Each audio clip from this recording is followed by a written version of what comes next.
Penguin Audio presents If You Were Here by Jen Lancaster, read by Jamie Heinlein. Prologue. I blame HGTV for what happens next.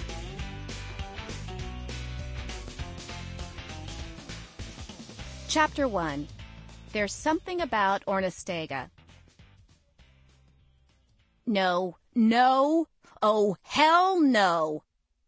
I'm standing upstairs in my office when I spot someone in an oversized hoodie and low-slung pants paint Ornestega in puffy silver letters on the flat red bricks of the building across the street. Which is a church. I imagine the Lord probably has his own way of dealing with little thugs who deface houses of worship, but I can't just stand here waiting for him to scramble a swarm of locusts or turn rivers to blood. I imagine he's got a lot on his plate right now, what with war, poverty, the Sudanese situation, and all those reality show contestants asking for his divine guidance as they navigate their way through the obstacle course and into the jello pit. The other thing is, if he does take notice and sends down hail mixed with fire, it's going to ruin my lawn. I think sometimes God expects us to act as his emissaries. Ergo, I will fix this. I pressed the indoor talk button on the intercom system. Mac! There's a tagger outside and... Before I can even finish my sentence, my husband, Mac, has exited his basement office/lair and flown across the street. When it comes to wrongs that need righting, Mac fancies himself a modern-day Batman. I mean, if Batman were pushing 40, with a hint of spare tire around his waist, 7 gray hairs, and a job in middle management for the phone company.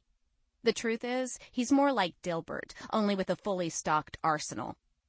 Back in college, after we became friends, but before we started dating, Mac appointed himself my personal bouncer. Mac thought I was too hung up on being polite, so I'd always find myself cornered by some asshole I couldn't graciously escape whenever I'd go out. After Mac stepped in, woe be to any guy who hit on me or hassled me, because Mac was right there at my back. Eventually, my friend Anne-Marie pointed out that I could do, and had done, a lot worse than dating someone so anxious to keep me safe and happy, and we've been together ever since. Anyway, despite the 60 tons of brick and cement block that comprise our house's exterior walls, and regardless of the soundproofed, super-sealed, triple-hung windows, I can still hear every syllable of profanity Mac hurls at the aspiring gangbanger. I quickly search for some footwear because I don't want to run barefoot into the snow to monitor the situation. My dog Ducky has the bizarre and annoying habit of taking one shoe and hiding it under the covers, so I have to tear through the unmade bed to find my flannel clogs mate. As soon as I can, I dash downstairs and outside, just in time to witness... nothing.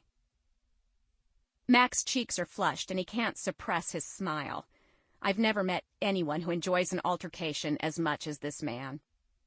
Mia, you should have seen that little bastard try to get away in those pants. He pretty much hobbled himself. Looked like he was running a potato sack race. By the way, he disappeared into that building. He jerks his finger toward the dilapidated apartments a few doors down. I hate that complex. They cut their grass only twice last summer, both times at 6 a.m. on Sunday. Apparently, he's our neighbor. Who's stupid enough to tag a building in broad daylight, and then bravely run home across the street? I wonder out loud. Also, if that little shit wants to claim this block in the name of Ornestega, then maybe he should be paying our rent. Not for long, Matt corrects.